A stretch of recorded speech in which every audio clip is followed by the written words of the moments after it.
سيدنا كريم صلى الله عليه وسلم سيدنا كريم صلى الله عليه وسلم سيدنا كريم صلى الله عليه وسلم الحمد لله والصلاة والسلام على سيدنا ومولانا وملجانا ومأوانا محمد صلى الله عليه وسلم النبي الأمي العربي القرشي الحاشمي الأبطحي المكي المدني التحامي الشاهد المشهود الولي المقرب أما بعد فأعوذ بالله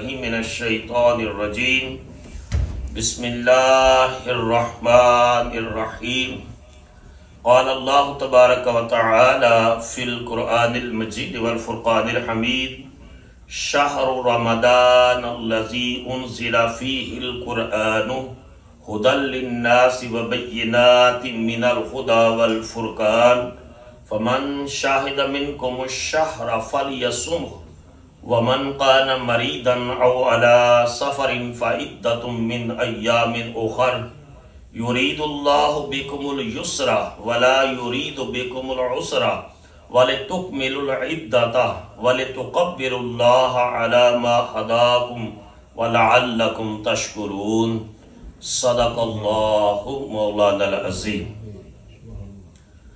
اللہ جل مجدہ کی حمد و ثنا اور حضور راحت قلب و جان صلی اللہ تعالی علیہ وآلہ وسلم کی بارگاہ کرم میں عقیدتوں، محبتوں اور چاہتوں کا خراج پیش کرنے کے بعد برادران اسلام، ماہ رمضان کی آمد ہے۔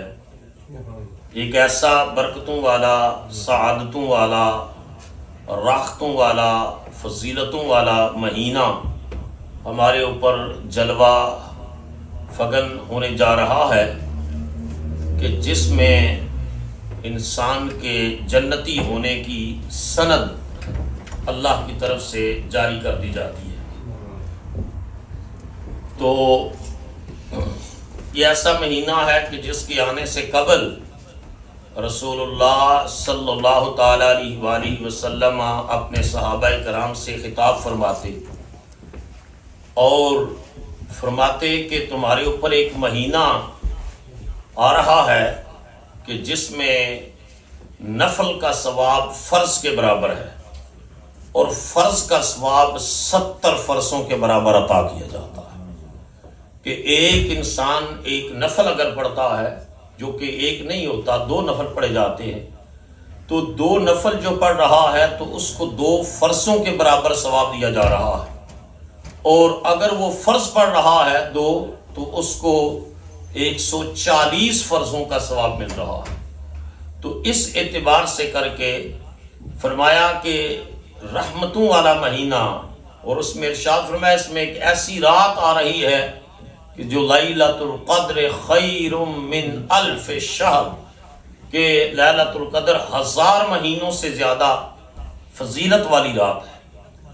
تو قرآن مجید کی سورہ البقرہ کی آیت نمبر 185 میں نے آپ کے سامنے پڑھی ہے۔ اللہ پاک نے ارشاد فرمایا شہر رمضان الذی انزل فیہ القرآن، کہ رمضان المبارک کا مہینہ، یہ جو ہم استقبال رمضان کہتے ہیں یا آنے کی خوشی محسوس کرتے ہیں، اور ہر مومن کا دل رمضان شریف کی آمد پر خوشی سے کھل اٹھتا ہے اور مومن کو انتظار ہوتا ہے، تو یہ نزول قرآن کے جشن کا مہینہ ہے، کیونکہ قرآن مجید خود اعلان کر رہا ہے کہ شہر رمضان الذی انزل فیہ القرآن، ماہ رمضان وہ ہے کہ جس میں اللہ نے قرآن نازل کیا۔ تو جو قیامت تک کے لیے ایک ایسی کتاب ہے جس میں کوئی تبدیلی نہیں ہو سکتی، جو بھی آسمانی کتابیں اتری، چاہے وہ تورات ہو، چاہے وہ انجیل ہو، چاہے وہ زبور ہو، چاہے وہ غسل الغسلات ہو، چاہے وہ سانگز آف سلیمان ہوں، چاہے جو بھی کتاب ہو، چھوٹی چھوٹے نوشتے اور صحیفے بھی اترے، تو وہ ساری کی ساری امینڈڈ ہو گئی، ان کے اندر تبدیلیاں اور ترامیم لائی گئیں۔ لیکن قرآن حکیم کا دعویٰ یہ ہے، اللہ نے فرمایا نحن نزلنا الذکر وَإِنَّا لَهُ لَحَافِظُونَ، یہ ذکر ہم نے نازل کیا ہے اور قیامت تک ہم اس کی حفاظت فرمانے والے ہیں۔ تو یہ رمضان المبارک کے مہینے میں قرآن حکیم نازل ہوا، تو فرمایا شہر رمضان الذی انزل فیہ القرآن، اس میں صرف روزے ہی نہیں ہیں، اس میں اللہ نے اتنا بڑا انعام کیا کہ رمضان المبارک کے مہینے میں قرآن حکیم نازل فرمایا اور اپنے رسول علیہ السلام کے ذریعے سے امت محمدیہ کو یہ تحفہ عطا فرمایا۔ ہدی للناس وبینات من الہدی، جو لوگوں کے لیے قرآن ہدایت ہے، یہ رہنمائی فراہم کرتا ہے، وبینات من الہدی، اور اس میں ہدایت کی نشانیاں ہیں، نشانیاں ہیں ہدایت کی، کہ جو مومن بھی قرآن حکیم کو پڑھتا ہے، جب قیامت کا ذکر، آخرت کا ذکر، اللہ کے سامنے جواب دہی کا ذکر، اللہ کی صفات پڑھتا ہے، تو مومن کا دل، اس کے اندر رقت پیدا ہوتی ہے، گناہوں کی معافی مانگتا ہے، اللہ سے توبہ کرتا ہے، شیطان اور نفس کے مکر و فریب سے بچنے کی سعی کرتا ہے۔ تو فرمایا وَبَيِّنَاتٍ مِّنَ الْهُدَىٰ وَالْفُرْقَانِ، اس میں ہدایت کی نشانیاں ہیں اور حق اور باطل کے درمیان تمیز کرنے کی نشانیاں ہیں۔ فَمَنْ شَهِدَ مِنْكُمُ الشَّهْرَ فَلْيَصُمْ، تم میں سے جو ماہ رمضان کا مہینہ پائے، ماہ رمضان پائے، رمضان کا مہینہ پائے یا ماہ رمضان پائے، فَلْيَصُمْ ہو، پس وہ اس کے روزے رکھے۔ اس میں ایک مسئلہ یہ بھی ہے کہ اگر کوئی شخص یہاں سے ٹریول کر رہا ہے، اگر یہاں رمضان المبارک سٹارٹ ہو گیا ہے اور وہ ٹریول کر کے کسی ایسے ملک میں پہنچتا ہے جہاں بھی رمضان المبارک کا آغاز نہیں ہوا، تو پھر وہ شخص روزہ نہیں رکھے گا وہاں جب تک وہاں کا اناؤنسمنٹ نہیں ہو جاتا، کیونکہ فمن شاہد منکم الشہر، تم میں سے جو رمضان کا مہینہ پائے، تو جب اس کا باضابطہ اناؤنسمنٹ ہوتا ہے اس کے بعد ہی فَلْيَصُمْ، اس کا روزہ رکھنے کا حکم ہوتا ہے۔ وَمَنْ كَانَ مَرِيضًا أَوْ عَلَىٰ سَفَرٍ، اللہ تعالیٰ کتنا مہربان ہے اپنے بندوں پر، اللہ کو پتا ہے کہ سارے بندے صحت والے نہیں ہوں گے، ان میں کچھ مریض بھی ہوں گے، بیمار بھی ہوں گے، لوگوں کو معاشی اور دیگر ضروریات کے لیے ٹریول بھی کرنا پڑے گا، تو اللہ تعالیٰ نے رخصت دے دی۔ اللہ نے ساتھ ہی یہ فرما کر کے جو رمضان کا مہینہ پائے وہ روزے رکھے حکم دیا، ساتھ ہی استثناء دے دیا کہ ارشاد فرمایا وَمَنْ كَانَ مَرِيضًا، اور جو بیمار ہو، ایسی بیماری ہو کہ جس بیماری میں روزہ رکھنے سے اس بیماری کے بڑھ جانے کا اندیشہ ہو، او علی سفر، یا سفر پر ہو، فعدۃ من ایام اخر، تو وہ جب بیماری سے صحت پا لے یا جب وہ سفر سے جو ہے وہ واپس آئے تو رمضان المبارک کے بعد ان روزوں کی قضا کر لے جو اس کے حالت سفر میں یا حالت بیماری میں رہ گئے تھے۔ ہاں اگر بیماری دائمی ہو، اس بیماری کے افاقے کی کوئی صورت نہ ہو کہ جلد اس میں افاقہ ہوگا، بلکہ یہ خیال ہو کہ بیماری مزید بڑھے گی، تو پھر اس صورت میں وہ اس کا فدیہ دے سکتا ہے۔ اور ارشاد فرمایا کہ جو بیمار ہو اور مریض ہو، فعدۃ من ایام اخر یرید اللہ بکم الیسر ولا یرید بکم العسر، اللہ تمہارے لیے آسانیاں چاہتا ہے، اللہ تمہارے لیے تکلیف اور پریشانیاں نہیں چاہتا۔ آپ اندازہ کیجئے کہ بیمار کو رخصت دی تو اللہ نے آسانی پیدا کر دی بیمار کے لیے، مسافر کو رخصت دی تو اللہ نے آسانی پیدا کر دی مسافر کے لیے کہ وہ اس جو ہے وہ رخصت سے فائدہ اٹھا سکتا ہے۔ تو فرمایا اللہ تمہارے لیے آسانیاں چاہتا ہے، اللہ تمہارے لیے تکلیف اور مشکل اور پریشانی نہیں چاہتا۔ وَلِتُكْمِلُوا الْعِدَّةَ، اور جو اس کا پیریڈ ہے، جو رمضان المبارک کا زمانہ ہے، اس کی گنتی کو پورا کرو۔ وَلِتُكَبِّرُوا اللَّهَ عَلَى مَا هَدَاكُمْ، یہ بڑا قابل غور حکم آ رہا ہے، بڑی قابل غور بات ہے کہ فرمایا کہ تم اللہ کی کبریائی بیان کرو اس بات پر کہ اس نے تمہیں ہدایت عطا فرما دی، ہدایت عطا فرما دی۔ وَلَعَلَّكُمْ تَشْكُرُونَ، تاکہ تم شکر گزار بندے بن سکو۔ یعنی یہ فضل جو رمضان المبارک کی صورت میں ہے، یہ یہودیوں پر نہیں ہے، یہ عیسائیوں پر نہیں ہے، یہ ہندوؤں پر نہیں ہے، یہ بدھ مذہب سے تعلق رکھنے والوں پر نہیں ہے، فرمایا یہ مومنین پر ہے فضل اور احسان کہ تمہارے نفل کا ثواب فرض کے برابر اور فرض کا ثواب 70 فرضوں کے برابر کر دیا جاتا ہے۔ یہ فرمایا تمہارے لیے اللہ کا احسان اور انعام کہ تم قرآن حکیم کا ایک حرف پڑھتے ہو، ایک جو ہے وہ لفظ پڑھتے ہو تو اس میں جتنے حرف ہوتے ہیں ہر حرف کے بدلے میں اللہ پاک 10 نیکیاں عطا کرتا ہے۔ اور فرمایا الف لام میم، یہ لفظ ہے، ایک حرف نہیں، 3 حرفوں کا مجموعہ ہے۔ الف و حرف، واللام و حرف، والمیم و حرف، الف بھی حرف ہے، لام بھی حرف ہے، میم بھی حرف ہے، تو جو ایک حرف پڑھتا ہے اللہ تعالیٰ اس کو 10 نیکیاں عطا فرماتا ہے۔ اور الف لام میم پڑھنے کے نتیجے میں بندہ مومن کو 30 نیکیاں عطا فرمائی جا رہی ہیں۔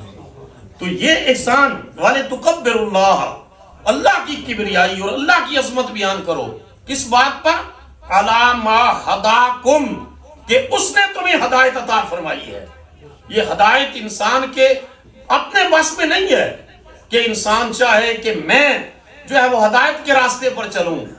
یقین جانیے ہم گناہگار ضرور ہیں، ہم کمزور ضرور ہیں، لیکن اس بات پر ہم اللہ کا شکر ادا کرتے ہیں کہ اللہ پاک نے ہمیں اپنی وحدانیت کا عقیدہ عطا کیا اور اپنے سچے رسول کی غلامی عطا فرمائی۔ فرمایا اللہ نے یہ تمہارے اوپر احسان کیا ہے، اس احسان کا بدلہ یہ ہے، بدلہ تو پورا نہیں ہو سکتا۔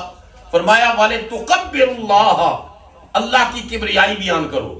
جب ہم کہتے ہیں اللہ اکبر، بولیے سر اللہ اکبر، اللہ سب سے بڑا ہے، تو ہم یہ اعلان کر رہے ہوتے ہیں کہ sovereignty belongs to Allah Almighty، اقتدار اعلیٰ اللہ کے پاس ہے، ساری قوت اور طاقت کا سرچشمہ اللہ ہے۔ تو فرمایا جو اس نے تمہیں ہدایت عطا فرمائی ہے، اس ہدایت کے بدلے میں اب زیادہ سے زیادہ اللہ کی کبریائی بیان کیا کرو، اللہ کی شانیں بیان کیا کرو، اللہ کی عظمت بیان کیا کرو، کیونکہ اللہ نے تمہیں ہدایت کے لیے چنا ہے، وگرنہ آج بھی ہندوستان میں لوگ پتھروں کے سامنے سر جھکاتے ہیں، آج بھی لوگ مورتیوں کے سامنے جھکتے ہیں، آج بھی لوگ جانوروں کو جو ہے معزز سمجھتے ہیں۔ اور اللہ کی کبریائی بیان کرو کہ اللہ نے تمہاری پیشانیاں کسی بادشاہ کے سامنے بھی نہیں جھکائیں، تمہاری پیشانیاں جھکائی ہیں تو اپنی دہلیز ربوبیت پر جھکائی، اور اس رسول پر کروڑوں درود و سلام اور اللہ کی رحمتیں ہوں جس نبی پاک علیہ السلام کی ذات اقدس نے ہمیں اللہ کا در دکھایا اور جن کے ذریعے اللہ نے ہمیں ہدایت عطا فرمائی۔ وَلِتُكَبِّرُوا اللَّهَ عَلَى مَا هَدَاكُمْ، اور اللہ کی کبریائی بیان کرو اس بات پر کہ اس نے تمہیں ہدایت عطا فرما دی۔ وَلَعَلَّكُمْ تَشْكُرُونَ، تاکہ تم شکر گزار بندے بن سکو۔ روزے میں شکر گزاری بھی ہے اور روزے میں تقوی بھی ہے۔ فرمایا یا ایھا الذین آمنوا کتب علیکم الصیام کما کتب علی الذین من قبلکم، تمہارے اوپر روزے فرض کیے گئے جس طرح پہلے لوگوں پر، پہلی جو امتیں تھیں جو ان کا ٹائم پیریڈ تھا ان پر بھی روزے فرض کیے گئے۔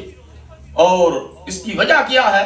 لعلکم تتقون، تاکہ تم پرہیزگار بن جاؤ، اور جب پرہیزگار بن جاؤ تو اس کے نتیجے میں اللہ تمہیں جنت عطا فرمائے، اپنی رضا عطا فرمائے اور جنت عطا فرمائے۔ آپ اندازہ کیجئے کہ شروع میں یہ 23.5 گھنٹے کا روزہ ہوتا، اور پھر اس میں روزے کی تعریف یہ ہے کہ روزہ کھانے پینے سے رک جانے اور عمل زوجیت سے رک جانے کا نام ہے۔ اب چونکہ انسانی فطرت ہے، ایک صحابی ہے وہ روزے کی حالت میں اپنے جنسی جذبات پر قابو نہیں رکھ سکے اور اپنی بیوی کے قریب چلے جاتے ہیں، تو اللہ تعالیٰ نے انسان کی رعایت کرتے ہوئے فرمایا من الخیط الابید الی الخیط الاسود، اب 24 آورز کا روزہ نہیں ہوگا، تم سفید دھاگے سے لے کر کے سیاہ دھاگے تک روزہ رکھو۔ تو ایک صحابی 2 دھاگے لے آیا کہ یا رسول اللہ یہ دھاگے؟ فرمایا نہیں، اس سے مراد سحری سے لے کر غروب آفتاب تک کا اللہ تمہیں رخصت دے رہا ہے کہ یہ ٹائم ہے روزے کا، رات کے وقت تم کھا سکتے ہو، پی سکتے ہو اور شرعی عمل زوجیت کر سکتے ہو۔ اللہ تعالیٰ نے مزید مسلمانوں کے لیے رخصت پیدا فرما دی، آسانیاں پیدا دی۔ اور اس آیت میں بھی فرمایا یرید اللہ بکم الیسر، اللہ تمہارے لیے آسانیاں چاہتا ہے، ولا یرید بکم العسر، اللہ تمہارے لیے تنگی نہیں چاہتا، اللہ تمہارے لیے مشکل نہیں چاہتا، اللہ تمہارے لیے آسانیاں اور تمہارے لیے برکتیں چاہتا ہے۔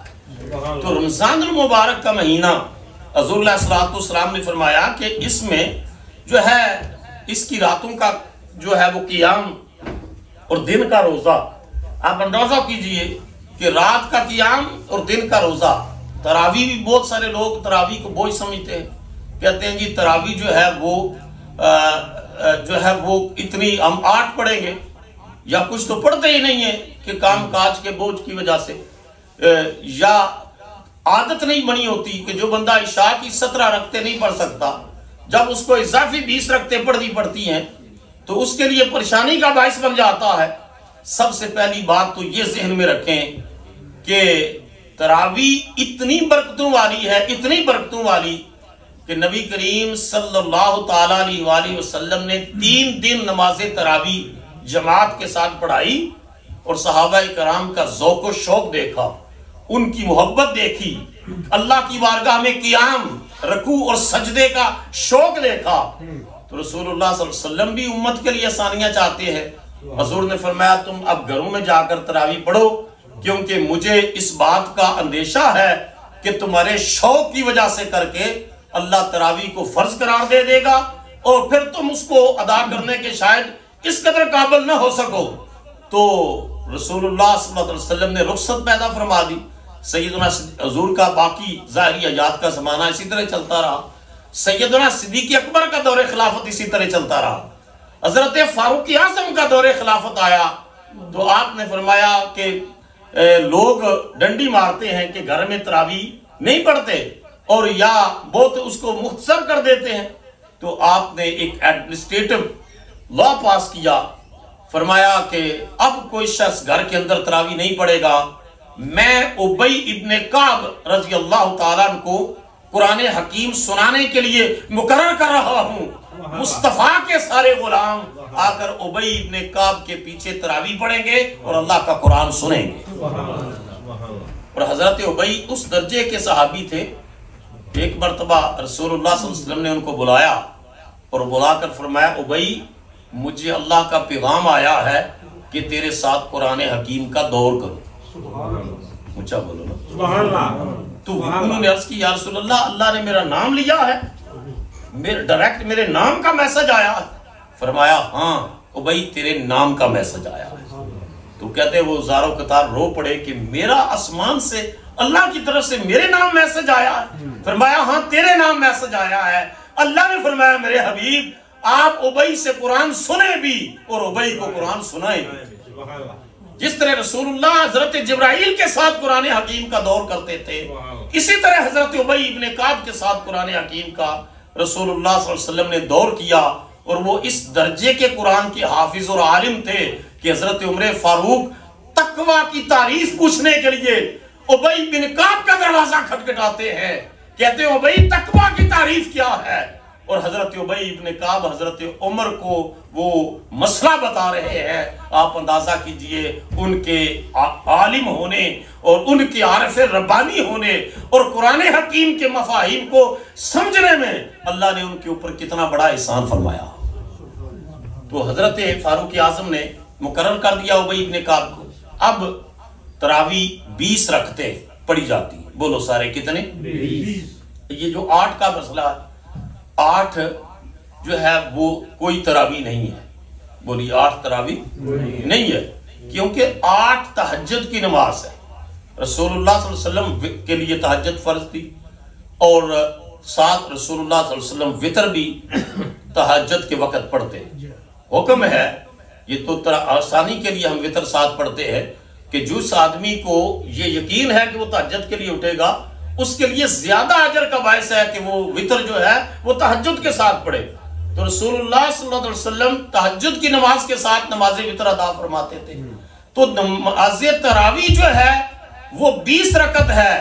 حضور کے عہد مبارک سے لے کر کے اس وقت تک بھی، آج بھی حرم کعبہ میں بھی 20 رکعتیں پڑھی جاتی ہیں. مدینہ کی مسجد نبوی شریف میں بھی، مصطفیٰ کے شہر میں بھی 20 تراویح پڑھی جاتی ہیں. اب آپ اندازہ کیجئے، ایک طرف دعویٰ یہ ہے کہ جی ہم ان کو حرمین شریفین کو فالو کرتے ہیں، اور دوسری طرف تراویح 8 پڑھتے ہیں. تو اس وجہ سے 8 تراویح کا کوئی کنسپٹ نہیں ہے. بلکہ پاکستان کے جب بنا تو اس کے شروع میں مناظرے بہت ہوتے تھے. تو ایک مناظر جو ہے، جو 8 تراویح پڑھنے والے ہیں ان کا اور ایک حنفی جو امام ہیں ان کا مناظرہ ہوا آپس میں. بہت سارے لوگ جمع ہوئے. اس وقت یہ علم کے سیکھنے کا ذریعہ بھی ہوتے تھے مناظرے، اور لوگوں کی انٹرٹینمنٹ بھی ہوتی تھی. اور پھر یہی سب سے بڑا اس وقت اجتماعات ہوتے. نہ اتنے بڑے مدارس تھے، نہ علم کو حاصل کرنے کے اتنے سورسز اور ذرائع تھے. تو جب مناظرہ ہوا تو جو عالم حنفی سنی جو یہ ثابت کر رہے تھے کہ تراویح کتنی ہے، بولو سارے 20 رکعت، انہوں نے دوسرے عالم کو جو دلائل دیے ان میں ایک عقلی دلیل یہ دی، اور مجمع سے بھی پوچھا. انہوں نے کہا یہ اصرار کر رہے ہیں کہ تراویح 8 ہیں، اور ہم کہہ رہے ہیں حدیث کی روشنی میں، عمل صحابہ کی روشنی میں کہ تراویح 20 ہیں. اگر قیامت کے دن یہ فیصلہ ہوا کہ تراویح جو ہے وہ 8 ہیں، تو ہم اللہ کی بارگاہ میں یہ عرض کر سکتے ہیں کہ اللہ اور اس کے رسول کی بارگاہ میں کہ 8 ہماری تراویح قبول کی جائے اور 12 قیام اللیل کے نفل قبول کر دیے جائے. اور یہ جو 8 پر اصرار کرتے ہیں، اگر یہ فیصلہ ہوا کہ تراویح تو 20 تھی، یہ 12 کہاں سے پوری کریں گے؟ یہ 12 کہاں سے پوری کریں گے؟ تو اللہ کے حبیب علیہ السلام نے فرمایا من قام رمضان، جس نے رمضان کی راتوں میں قیام کیا. بولو رمضان کی راتوں میں قیام کیا. اور قیام یہ سب سے بہترین ذریعہ قیام اللیل کا تراویح ہے کہ آپ قرآن حکیم سنتے ہیں اور ساتھ آپ سنت تراویح بھی ادا کرتے ہیں. تو فرمایا من قام رمضان ایمانا و احتسابا، گھر سے چلا ہے، روزہ بھی دن کے کام بھی کیا، اور ساتھ جو ہے اس نے روزہ افطار کیا. اس وقت ایک نیچرل چیز ہے کہ انسان کے اوپر سستی طاری ہو جاتی ہے، لیکن ایماناً اس کا ایمان اس کو کہہ رہا ہے کہ بستر پر نہ لیٹ، اٹھ کر خدا کے گھر میں جا کر خدا کا قرآن سن، جا کر تراویح پڑھ. تو فرمایا کہ جو ایماناً و احتساباً، اور ساتھ احتساب ثواب کی نیت ہو کہ گھر میں نہیں لیٹنا، یہ رحمتوں کا جو ہے مہینہ ہے، نیکیوں کا موسم بہار ہے، گھر میں نہیں لیٹنا.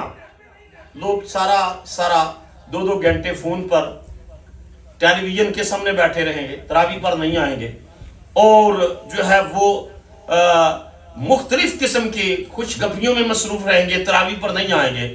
قرآن اللہ کے حبیب نے یہ ارشاد فرما دیا ہے کہ من قام رمضان ایمانا و احتسابا. یہ تھکا بھی تھا، سستی بھی تھی، ذہن بھی نہیں مان رہا تھا، پھر بھی ایمان کی طاقت سے اور ثواب کی نیت سے اگر وہ رمضان کی راتوں میں قیام کرتا ہے، میرے نبی علیہ السلام نے خوشخبری دی ہے غفر لہ ما تقدم من ذنبہ و ما تاخر. اللہ پاک اس کے زندگی کے سابقہ گناہوں کو معاف فرما دیتا ہے. تو اتنی بڑی اپرچونٹی کہ اس رات کا قیام اور دن کا روزہ سابقہ گناہوں کی معافی کی گارنٹی ہے. لوگ بلیک فرائیڈے پر چیزیں خریدنے کے لیے آدھی رات چلے جاتے ہیں، لوگ اپنے کام کاج کے لیے دور دراز تک چلے جاتے ہیں، لوگ ذاتی ضروریات کے لیے راتوں کو جاگتے ہیں، لیکن اللہ کے حبیب نے یہ خوشخبری دی کہ جو رمضان کی راتوں میں ثواب کی نیت سے اور ایمان کی کیفیت سے فرمایا جو ہے قیام کرے گا، اللہ پاک اس کے زندگی کے سابقہ گناہوں کو معاف فرما دے گا۔ تو یہ کتنا ادھورا سا تصور ہے جی، روزہ رکھنے ہیں تے تراویح نہیں پڑھتے، تراویح نہیں پڑھ، روزہ رکھنے ہیں، مطلب آدھی بات مانی اور آدھی بات نہ مانی کہ روزہ رکھا ہے تراویح کوئی نہیں پڑھی۔ اور وہ یہ بڑی بات مشہور ہو بھی ہوگی، کسی بندے نے ان سے کسی سے پوچھا، انہوں نے کہا جی روزہ، جی نہیں روزہ تو میں نہیں رکھتا کیونکہ مجھے یہ بھی بیماری ہے، وہ بھی بیماری ہے، فلاں بھی بیماری ہے، تراویح نہیں جی یہاں بھی درد ہے، وہاں بھی درد ہے، فلاں جگہ پر بھی درد، تراویح تو میں نہیں پڑھ سکتا۔ تو انہوں نے کہا جی افطاری، جی افطاری تے کرنا میں مسلمان تھے، افطاری واسطے مسلمان ہیں، لیکن روزے کے لیے یا تراویح کے لیے یہ اللہ تعالیٰ نے اپرچونٹی اور موقع فراہم کیا۔ اللہ تعالیٰ نے قرآن حکیم میں ان لوگوں کی تعریف کی ہے، ان لوگوں کی تعریف کی ہے، فرمایا کہ کچھ لوگ میرے بندے اللہ فرماتا ہے ایسے ہیں جن کی، یہ رمضان المبارک کے علاوہ کی بات، کہ جن کی رات یا سجدے میں گزر جاتی ہے یا قیام میں گزر جاتی ہے، یا سجدے میں گزر جاتی ہے یا قیام میں گزر۔ اچھا اللہ پاک ان کی تعریف کر رہا ہے ان بندوں کی کہ وہ سجدے میں یا قیام میں یا رکوع میں ان کی رات گزر جاتی ہے، تو ماہ رمضان المبارک تو پکار پکار کے کہہ رہا ہے، پکار پکار کے کہہ رہا ہے، آؤ تمہارا اللہ کے گھر کی طرف آ کر قرآن سننا، قیام کرنا، رکوع کرنا، سجدہ کرنا، یہ تمہارا کام ہے، تمہیں بخشش کے پروانے عطا کرنا تمہارے رب کا کام ہے۔ تو یہ تہیہ کر لیں سب سے پہلے، تو انشاءاللہ ہم تراویح کی نماز جماعت کے ساتھ پڑھیں گے۔ دیکھیں کتنے بندے انشاءاللہ بولتے ہیں، کئی چاہ پی کے گھارے لمحے پہ رہتے ہیں، ٹھیک ہے، سارے اونچائی انشاءاللہ بول رہے ہیں کہ مومن جس وقت ارادہ اور نیت کرتا ہے تو مدد بھی اللہ کی پہنچ جاتی ہے، یہ قدم اٹھتے نہیں، اٹھائے جاتے ہیں۔ فرمایا ایک قدم تو نے اٹھانا ہے اور 10 اللہ کی رحمت 10 قدم بڑھ کے تیرا استقبال کرتا ہے۔ یہ حضور نے فرمایا حدیث قدسی ہے کہ ایک قدم بندہ اٹھاتا ہے، اللہ کی رحمت 10 قدم آگے بڑھ کر اس کو ویلکم کرتی ہے، اور یہ ویلکم اسی کو کرنا ہے نا جو چل پڑا ہے۔ تو جڑا بسترے تے ستے ہیں انہوں ویلکم کس طرح کرنا؟ کاری نمہ پہ ہے، تراویح کا ذوق اور شوق نہیں رہا، قیام اللیل کا شوق نہیں رہا۔ میں تو ابھی بھی یہ نیو جرسی میں ایک مسجد کا مجھے پتا ہے، پاکستان میں تو لوگ شبینہ، یہ مختلف راتوں میں شبینہ کے حفاظ کو بلاؤ، ہم تراویح کے بعد بھی جو ہے وہ قرآن سنیں، آخری عشرے کے علاوہ بھی، آخری عشرے میں تو کرتے ہی ہیں، آخری عشرے کے علاوہ بھی ہم قرآن حکیم سنیں گے، راتوں کو قیام کریں گے۔ یہ ہے وہ ڈپازٹ، یہ ہے وہ اصل انویسٹمنٹ جو ہم کر رہے ہیں آخرت کے لیے، جس کے پیش نظر آخرت ہے۔ سب سے بڑی انویسٹمنٹ یہ ہے کہ میں اس تراویح پڑھ رہا ہوں، میں قیام کر رہا ہوں، میں تلاوت قرآن کر رہا ہوں، اس کے نتیجے میں میرا رب اس کو ملٹی پلائی کر کے قیامت کے دن مجھے عطا فرما دے، اللہ مجھے عطا کر۔ سب سے بڑی انویسٹمنٹ یہ ہے، سب سے بڑا ڈپازٹ یہ ہے، اور سب سے بڑی انکریزمنٹ اس کے اوپر لگتی ہے کہ حضور نے فرمایا کل عمل ابن آدم یضاعف بعشر امثالہ الی 700۔ فرمایا رمضان المبارک کے علاوہ جس عمل پر ایک نیکی ہے رمضان المبارک میں، اس پر نیکی 10 گنا سے بڑھا کر 700 تک کر دی جاتی ہے۔ بتاؤ دنیا کی کوئی کمپنی اور بینک اتنا بڑا نفع دیتا ہو، 700 گنا تک کر دیا جاتا ہے۔ الا الصوم، سوائے روزے کے۔ اللہ اکبر، فرمایا سوائے روزے، بولو سارے سوائے روزے کے۔ تراویح کا ثواب، تلاوت قرآن کا ثواب، افطاری کا ثواب۔ فرمایا افطار بھی کراؤ، جو فرمایا جس نے کسی کو افطار کروایا اور اگر کسی کو پیٹ بھر کے کھانا کھلایا تو رسول اللہ نے فرمایا اللہ اس روزے دار کے جو روزے کا ثواب ہے اس میں کمی کیے بغیر روزہ افطار کروانے والے کو ثواب دے گا۔ 10 کو افطار کروایا ہے تو 10 افطار کروانے والوں کا ثواب اس اکیلے کو بھی مل رہا ہے، اور فرمایا جس نے پیٹ بھر کے کھانا کھلایا ہے اللہ قیامت کے دن اس کو میرے حوض کوثر سے پلائے گا، حوض کوثر سے پلائے گا۔ اور یہ جو ارشاد فرمایا کہ اس میں راتوں کا قیام بھی ہے، یہ ایک تو نیت کر لی کہ ہم نے پورے مہینے میں ایک مرتبہ ختم قرآن پاک ضرور کرنا، بولو سارے اونچا انشاءاللہ۔ آج سے، چونکہ آج رات آ رہی ہے، حضور نے فرمایا، حضرت عمر فاروق کہتے ہیں حضور نے فرمایا تمہیں پتا ہے کون ہم کس کا استقبال کر رہے ہیں اور کون ہمارا استقبال کر رہا ہے؟ حضرت عمر فاروق نے عرض کی یا رسول اللہ کوئی لشکر آ رہا ہے؟ فرمایا نہیں عمر، لشکر نہیں آ رہا۔ حضور نے ارشاد فرمایا تمہیں پتا ہے کہ ہم کس کا استقبال کر رہے ہیں اور کون ہمارا استقبال کر رہا ہے؟ یا رسول اللہ وہی نازل ہو رہی ہے۔ فرمایا نہیں عمر، ماہ رمضان آ رہا۔ اونچا بولو نا۔ اور اگلی بات، یہ حدیث میں نے آج ہی پڑھی ہے زندگی میں، اگلی بات حضور نے ارشاد فرمایا یہ وہ مہینہ آ رہا ہے جس کی پہلی رات کو ہی اللہ اہل قبلہ کو بخش دیتا۔ اہل قبلہ کو، ہم سارے اہل قبلہ ہیں کہ قبلہ کی طرف منہ کر کے نماز پڑھتے ہیں، فرمایا یہ وہ مہینہ ہے جس کی پہلی رات کو ہی اللہ اہل قبلہ کو بخش دیتا۔ تو ایک وعدہ اپنے نفس کے ساتھ، اپنی ذات کے ساتھ، اپنے آپ کے ساتھ ایک وعدہ یہ کریں کہ انشاءاللہ، اونچا بولے، ہم پورا قرآن پاک پڑھیں گے انشاءاللہ، اللہ پاک اس کی برکتیں عطا فرمائے گا۔ دوسرا وعدہ، ہم انشاءاللہ پورے ماہ رمضان کے روزے رکھیں گے، اونچا انشاءاللہ بولیے، انشاءاللہ۔ اور تیسرا یہ کہ ہم نماز تراویح جماعت کے ساتھ پڑھیں گے انشاءاللہ۔ جب آپ لوگ تراویح پر تشریف لاتے ہیں، ہمارا بچہ حافظ نبیل شفیع یہ لیڈ کرے گا۔ دیکھیں آپ، یہ ٹیکنالوجیکل ایڈکشن کا یہ ایرا ہے، پیریڈ ہے، دور ہے، ٹائم ہے، ہر بچہ ایڈکٹڈ ٹو ٹیکنالوجی ہے۔ اور اس نے جو ہے وہ، اس میں اگر ایک بچہ اسکول بھی جا رہا ہے اور قرآن بھی یاد کر کے سنا رہا ہے تو کیا آپ کا فرض نہیں بنتا اس کے پیچھے آ کر قرآن سنیں اور بچے کے اندر شوق پیدا؟ اور اگر 4 بندے 6 بندے کھڑے ہوں اور بچہ ہم بھی ڈسکرج ہوتے ہیں کہ جی یہ تراویح کے لیے نہیں آتے، اور بچہ بھی جو ہے وہ ڈسکرج ہوگا، آگے والے لوگوں کو ہم کس طرح انکرج کریں گے، تیار کریں گے؟ تو اللہ کی رضا کو سب سے پہلے پیش نظر رکھے۔